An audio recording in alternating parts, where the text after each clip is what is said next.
तो स्वागत है आप सभी का पार्ट 3 वीडियो में। अगर आप लोगों ने पिछले पार्ट नहीं देखे हैं तो डिस्क्रिप्शन में लिंक दिया हुआ होगा, पहले जाकर देख लें और उसके बाद ही इस वीडियो पर आए, नहीं तो आपको कुछ समझ में नहीं आने वाला है।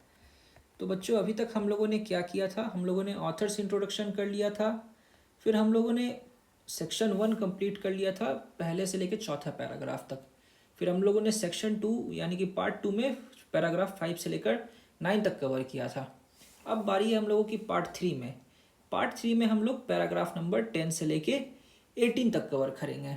अब अब पार्ट 3 वीडियो में हम लोग क्या पढ़ने वाले हैं वो देखते हैं। पार्ट 3 वीडियो में हम लोग देखेंगे कि जो भारतीय सभ्यता है और जो पश्चिमी सभ्यता है वो दोनों जो है उनमें क्या समानताएं हैं, क्या अंतर है, इनके बारे में हम जानेंगे। तो हम लोग शुरू करते हैं। तो हम लोग वहाँ पे थे जहाँ पर गांधी जी चर्चा कर रहे थे कि जो पश्चिम की सभ्यता है वो गॉडलेस है, वहाँ पर कोई भगवान का डर नहीं है, और भारत की सभ्यता में भगवान का डर है। और भारत की सभ्यता में जो इंसान रहता है वो इस भूमि से इस तरह चिपक जाता है जिस तरह कोई बच्चा अपनी माँ की छाती से चिपक जाता हो। अब हम लोग पैराग्राफ नंबर 10 की ओर बढ़ते हैं।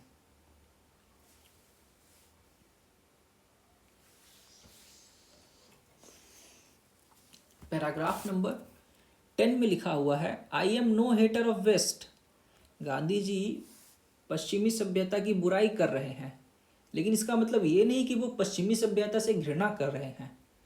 वो बस इतना कहना चाह रहे हैं कि पश्चिमी सभ्यता अपनी जगह सही है और भारतीय सभ्यता अपनी जगह सही है। I am thankful to the west for many things I have learn from western literature.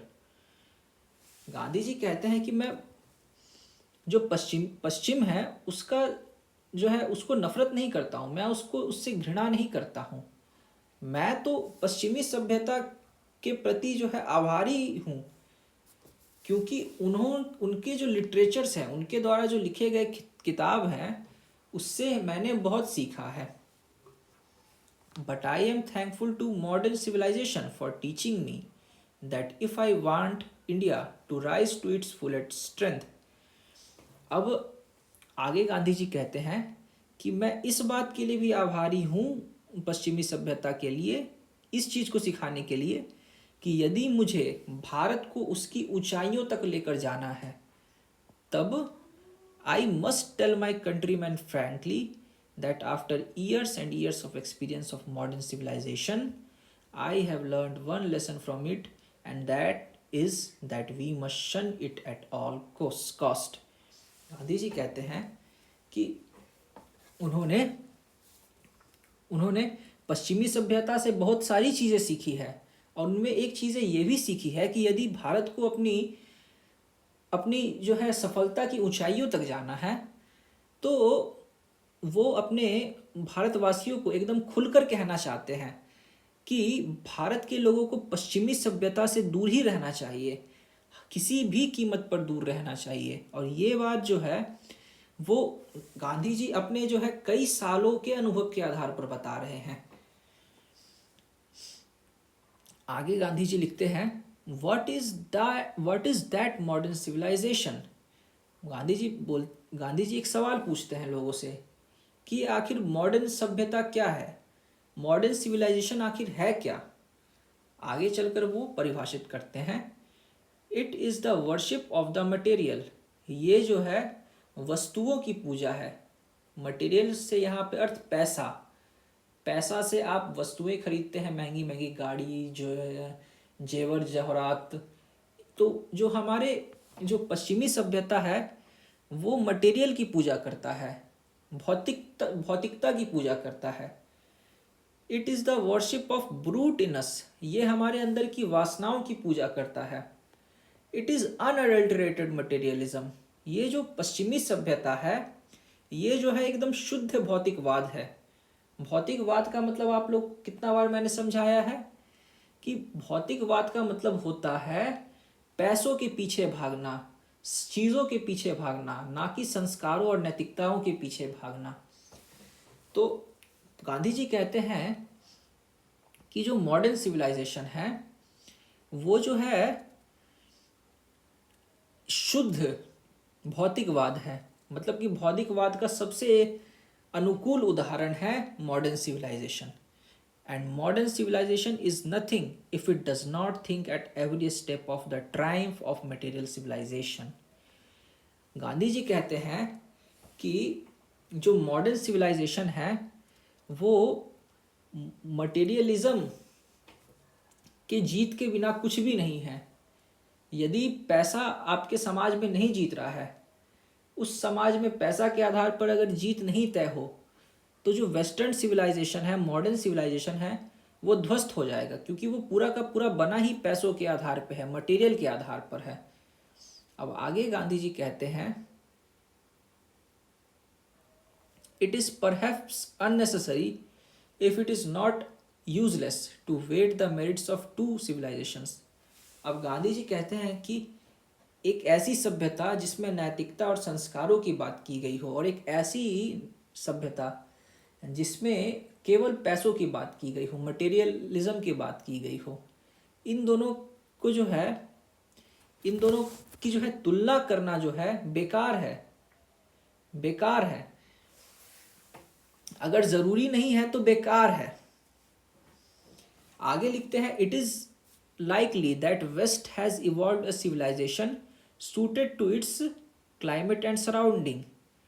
Gandhi ji कहते हैं कि ये बात जो है सबसे ज़्यादा सही है कि जो वेस्ट की जो सिविलाइजेशन है, वेस्ट के लोग हैं, पश्चिम के लोग हैं, उन्होंने अपने वातावरण और अपने आसपास के जलवायु के आधार पर जो है, जो उनको सबसे अनुकूल लगा, उस तरह की सिविलाइजेशन को विकसित किया।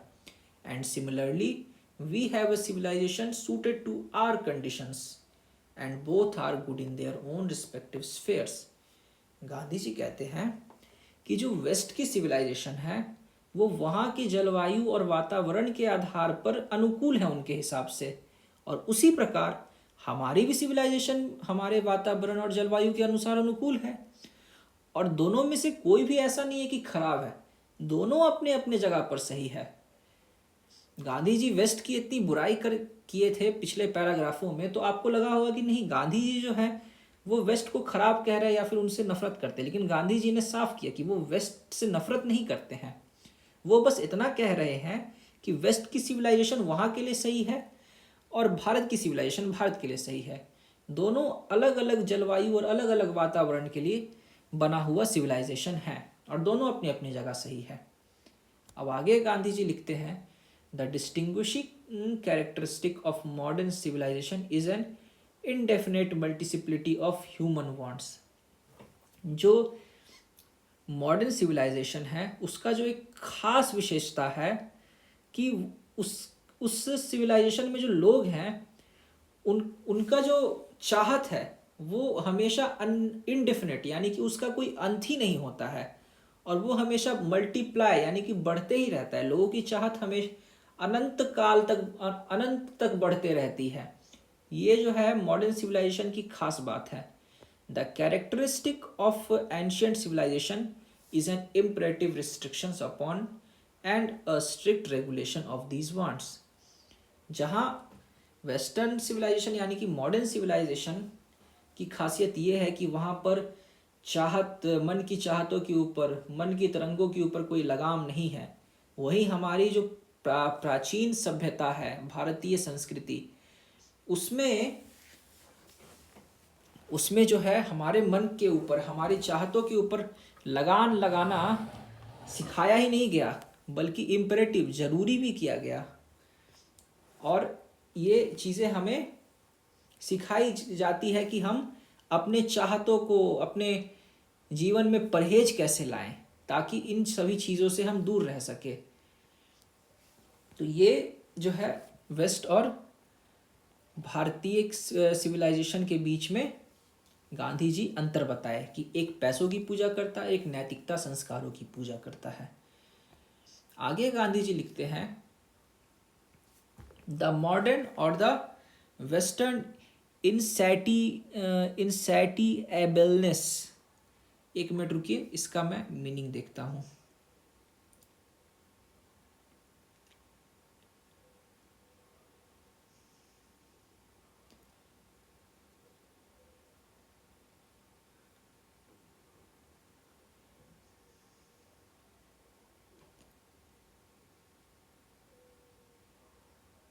हाँ, तो इसका ये इस शब्द का मतलब इंसेंटिबलेनेस का मतलब होता है कि इंसान ऐसा इंसान के अंदर प्रवृत्ति आ जाना कि उसकी लालच कभी खत्म ही ना हो। ठीक है, तो इसमें लिखा arise really from the want of living faith in a future state and therefore also in divinity. जो पश्चिमी सभ्यता है उसकी लालच कहाँ से उत्पन्न होती है, इसके बारे में बात करते हैं गांधी जी। तो गांधी जी बात करते हैं कि कि पश्चिमी सभ्यता है उसकी लालच इस चीज़ से उपजती है कि वो कि क्या कहते हैं कि वो जो है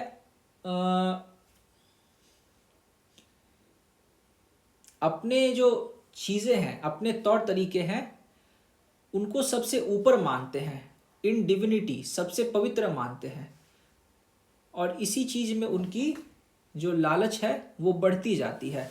द रिस्ट्रेन ऑफ एंशियंट और eastern civilisation arise from a belief often in spite of our self and in a future state and existence of divine power.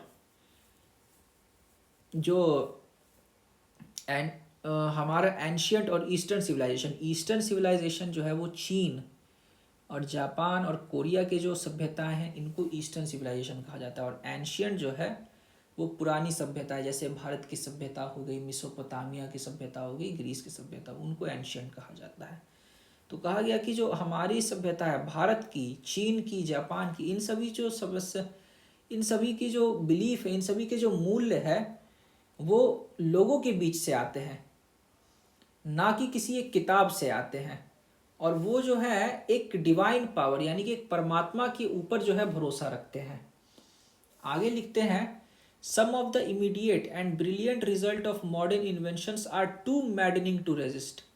वो कहते हैं कि कुछ आविष्कार जो वेस्ट ने किए हैं वो तो इतने अद्भुत हैं, इतने आंखों में चमक लाते हैं कि उनको उनको जो है आप उनसे दूर रह ही नहीं सकते। उनको आपको उन चीज़ों को अनुभव करने के लिए आपका मन जो है खिंचा ही चला जाएगा। But I have no manner of doubt that the victory of man lies in resistance. पर मेरा ये भी मानना है कि लोगों की जो जीत है वो परहेज में ही है। भले ही आपके आंखों के सामने कितना भी चमकता हुआ यंत्र आ जाए जो हजारों की रफ्तार से चल सके, लेकिन यदि आप अपने ऊपर नियंत्रण रखें तो वही आपकी जीत है, ना कि उस यंत्र को चलाने में। We are in danger of bartering away the permanent good for a momentary pleasure. हमारे गांधी जी ने फिर ये तर्क दिया कि जो ये मशीनों के पीछे हम भागते हैं इसके कारण हमें क्षणिक सुख तो मिल जाता है, लेकिन इसके चक्कर में हम जो है अपना परमानेंट गुड यानी कि अपना भला जो है उसका सौदा कर देते हैं। अपने जीवन का, अपने भलाइयों का, अपने स्वास्थ्य का, अपने परिवार का जो है सौदा कर देते हैं इस क्षणिक सुख के पीछे, मशीनों के पीछे। आगे गांधी जी लिखते हैं, just as in the west they made wonderful discoveries in the things of material. यानी कि गांधी जी कहते हैं कि जिस तरह जो वेस्ट है, वेस्ट तो मटेरियलिज्म के आधार पर बना हुआ है, चीज़ों के आधार पर, वस्तुओं के आधार पर, पैसों के आधार पर। तो वेस्ट में उन चीज़ों की खोज भी हुई, नई नई वस्तुओं की खोज हुई, क्योंकि वो मटेरियलिज्म के आधार पर बना था। सिमिलरली उसी प्रकार Hinduism has still more marvellous discovery in the things of religion of spirit of the soul. तो गांधी जी कहते हैं कि जिस तरह से वेस्ट जो कि मटेरियलिज्म के आधार पर बना है, तो उन्होंने मटेरियलिज्म यानी कि वस्तुओं के क्षेत्र में खोज की, जैसे बल्ब का आविष्कार, फोन का आविष्कार, अलग अलग चीज़ों का आविष्कार, इंजन का आविष्कार, गाड़ियों का आविष्कार। तो वस्तुओं के आविष्कार में वेस्ट आगे रहा क्योंकि उनकी सभ्यता जो है वो मटेरियलिज्म पे आधारित है। उसी प्रकार हिंदुइज्म यानी कि हिंदू पंथ, वैदिक सभ्यता, जो भारत की सभ्यता है हिंदुइज्म, वो नैतिकता के आधार पर बनी हुई है। वो धार्मिक मान्यताओं और आस्था के आधार पर बनी हुई है। इसीलिए उसने उस क्षेत्र में खोज की है और ऐसी वैसी नहीं, बहुत अच्छी अच्छी खोजें की है। आगे गांधी जी कहते हैं कि but we have no eye for these great and fine discoveries. पर हमारा जो ध्यान है इन अद्भुत खोज के ऊपर है ही नहीं जो हिंदुइज्म ने की है। जैसे हिंदुइज्म ने ही जो है आत्मा पुनर्जन्म के कॉन्सेप्ट को बनाया, जिसके आधार पर लोगों को अपने कर्म के आधार पर फल मिलता है, जिस कॉन्सेप्ट के ऊपर आज वेस्ट जो है चल रहा है। हिंदुइज्म ने ही सिखाया बहुत चीज़ों, जैसे कि माता पिता का आदर करना, ज्वाइंट फैमिली में रहना, कई चीज़ें हिंदुइज्म ने सिखाई है जो कि दुनिया भर के लोग नहीं जानते थे। और भी बहुत सारी चीज़ें हैं। तो इन सभी चीज़ों के मामले में हिंदुइज्म वेस्ट से आगे रहा और वेस्ट जो है वो मटेरियल चीज़ों में हिंदुइज्म से आगे रहा, यही गांधी जी कह रहे हैं। लेकिन हिंदुइज्म ने जो चीज़ें की, हिंदुइज्म को जिस बात का क्रेडिट मिलना चाहिए वो क्रेडिट मिलता नहीं है, हमारा उस तरफ ध्यान ही नहीं रहता है। We are dazzled by the material progress that the western science has made. हमारी आंखें तो केवल उसी तरफ आकर्षित रहती है जिस तरफ मटेरियल रहता है, और जो मटेरियल का आविष्कार पश्चिमी साइंस के द्वारा किया गया हो। हमारा ध्यान किधर होना चाहिए कि जो डिस्कवरी हिंदुइज्म ने की सोल, रिलीजन और स्पिरिट के मामले में, लेकिन हमारी आंखें जो है वो चकाचौंध की तरफ ज़्यादा आकर्षित होती है। चकाचौंध किस चीज़ों में है? मशीनों में है, जो कि वेस्टर्न पश्चिमी सभ्यता ने, साइंस ने बनाया है। I am not enamoured for that progress. Gandhi ji कहते हैं कि भले ही वेस्ट ने वो प्रोग्रेस किया हो, लेकिन मैं उसके प्रति मोहित नहीं हूँ। मुझे अभी भी हिंदुइज्म के उन मूल्यों के, उन डिस्कवरीज पर ज़्यादा ध्यान आकर्षित होगा, क्योंकि वो मेरे सुख का, वो मेरी नैतिकता का आधार है। आगे गांधी जी कहते हैं, in fact it almost seems as though God in his wisdom has prevented India from progressing. Gandhi ji आगे कहते हैं कि मैं तो ये मानता हूँ कि जो परमात्मा है उन्होंने अपनी बुद्धि से जो है भारत को विकसित करने से रोका है इन सभी मशीनों को। all those lines so that it must fulfill its special mission of resisting the onrush of materialism। Gandhi ji का मानना था कि जो है ये तो परमात्मा की इच्छा है कि भारत में कोई आविष्कार नहीं होते हैं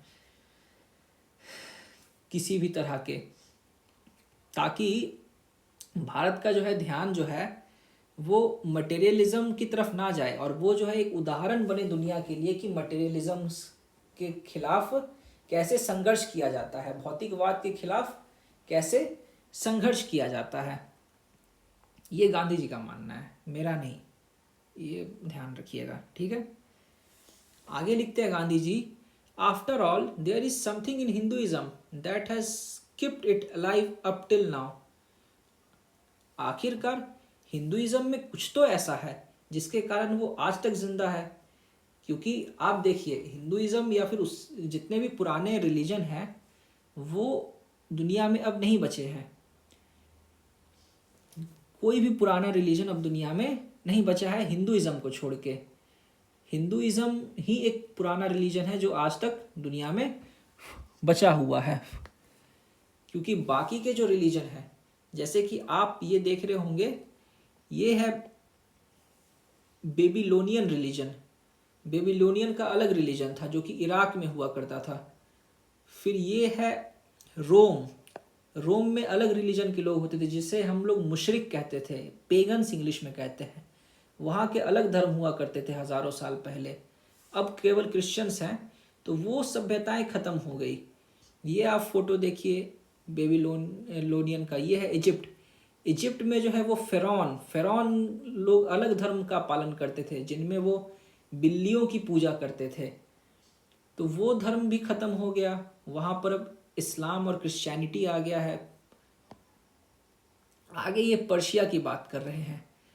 पर्शिया पर्शिया में भी पुराना रिलीजन था जिसको ज़ोरोएस्ट्रियनिज़्म कहते थे, वो भी अब ख़त्म हो गया है। अब वहाँ पे केवल इस्लाम बचा है। तो जितने भी पुराने धर्म हैं वो ख़त्म हो गए। ये हो गया मेसोपोटामिया। मेसोपोटामिया भी इराक में है। चक्कों का आविष्कार सबसे पहले मेसोपोटामिया की सभ्यता में ही हुआ था। तो वहाँ पर भी अब केवल इस्लाम बचा है। ये है ग्रीस, ये जो है रोमन एम्पायर का हब हुआ करता था, डेमोक्रेसी का जन्म यहीं पर हुआ था। ये पेगन रिलीजन को फॉलो करते थे, ये भी मुशरिक थे, लेकिन इनका रिलीजन बचा नहीं, अब केवल वहाँ पर इस्लाम और क्रिश्चियनिटी बाकी है। तो जितने भी पुराने रिलीजन हैं वो एक के बाद एक ख़त्म होते गए और उनकी जगह नए रिलीजन जैसे कि इस्लाम और क्रिश्चियनिटी ने जगह ले ली। किंतु हिंदुइज़्म ही एक ऐसा पुराना रिलीजन है, एक ऐसा पुराना सभ्यता है जो अभी तक चला आ रहा है और अभी तक बचा हुआ है। It has witnessed the fall of Babylonian, Syrian, Persian and Egyptian civilisations. Cast a look around you. Gandhi ji कह रहे हैं कि तुम अपने चारों तरफ देखो, हिंदुइज्म ने सभी सभ्यताएं चली गई। बेबीलोन की सभ्यता, सीरिया की सभ्यता, पर्शिया की सभ्यता, इजिप्ट की सभ्यता, सारी सभ्यताओं को उखड़ते हुए हिंदुइज्म ने देखा है। लेकिन फिर भी हिंदुइज्म कभी नहीं उखड़ा, वो आज भी प्राचीन रूप में मौजूद है। Where is Rome, where is Greece. Rome कहाँ है अब, ग्रीस कहाँ है। रोम और ग्रीस में मुशरिक पेगन्स हुआ करते थे। अब वो वहाँ पर पेगन्स कहाँ है, कोई पेगन वहाँ पे कल्चर बचा ही नहीं है। Can you find today anywhere the Italy of Gibbon or rather the ancient Rome, for Rome was Italy. लेखक पूछ रहे हैं कि जिस तरह गिबॉन नाम के इतिहासकार ने पुराने जो रोम, एंशियंट रोम के बारे में अपने किताबों में लिखा है, क्या उस तरह का इटली आज आपको दिखता है? क्या वहाँ पर वो पेगन कल्चर दिखता है? नहीं दिखता है। आगे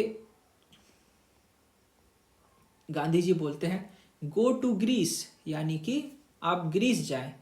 where is the world famous Attic civilisation. Gandhi ji बोलते हैं कि आप ग्रीस जाकर देख लीजिए, आपको तो वो इमारतें दिख जाएंगी जो एटिक सिविलाइजेशन की थी। ग्रीक पार्लियामेंट है, ये सेनेट हो गया, तो ग्रीक का पार्लियामेंट हुआ करता था। आपको ओलंपिक्स के स्टैचू दिख जाएंगी, जुपिटर, थॉर, लॉकी, अलग अलग देवताओं की मूर्तियां दिख जाएगी उनके। लेकिन उन देवताओं को फॉलो करने वाले, उन धर्म पंथ को फॉलो करने वाले पेगन्स, मुशरिक, अब वहाँ पे वो सभ्यता कहाँ बची है? वो सभ्यता उखड़ गई, ख़त्म हो गई।